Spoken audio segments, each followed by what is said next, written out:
Hello Pith players, spriters, and Hoenn enthusiasts. I'm Paya and I'm excited to present to you the 6th dev update for the Hoenn project. Specifically, something I hinted at the end of my last update. Overworld Encounters. As I said in that update, one of the main goals for Pith Hoenn was to make the world feel more alive. At first, we started with some simple encounters like Wingull on the beach that would fly away when the player gets too close, or some Surskits skittering along the edge of a pond. But over time, Frog started experimenting with the concept and taking it a lot further than we initially planned. We worked really hard on making this cool feature, and honestly, it's awesome! To put it simply, every Pokemon will appear in the overworld for the player to encounter instead of random encounters in the grass. Don't worry, there will also be an option to play the game normally with random encounters for those who prefer a classic experience. With that said, let me get into the details of how this works. The Pokemon that spawn are taken from the route's encounter tables, but may be different depending on the time of day, during certain weather conditions, or if the player walks near alternate grass types. They will also appear while surfing and exploring caves. Overworld Pokemon can also appear in places they normally wouldn't be seen without grass tiles, such as a Krabby enjoying the shore at Slateport Beach, or a Skitty casually walking along the alleyways of Rustboro City.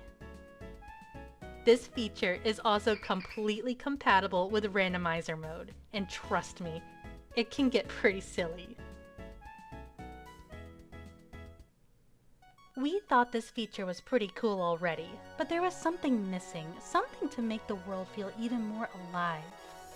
And then we realized the answer was obvious. All Pokemon are different, and should act differently too. Each Pokemon will exhibit certain behaviors depending on if they are roaming around or if they have noticed the player. Some of them will be curious and come towards you. Some will run away. Some will start chasing you. And so on. Fusions were a little tricky, since there's no possible way to have an overworld sprite for all fusion combinations.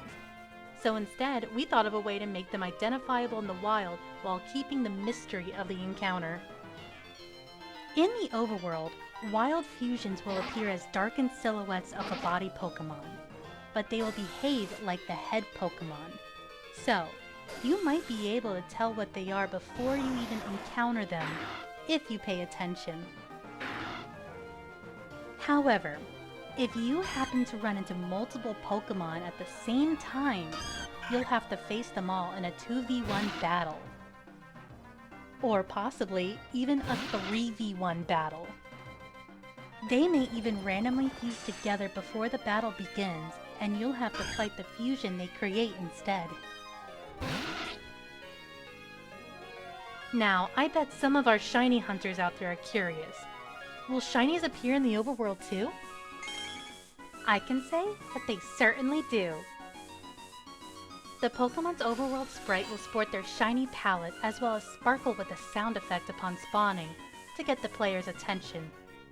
We wouldn't want anyone missing out on a shiny now, would we? Thank you all for tuning in with me, and I hope you enjoyed this as much as I enjoyed giving you this update.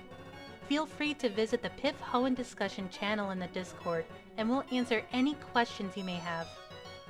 Thank you again, and I'll see you next time.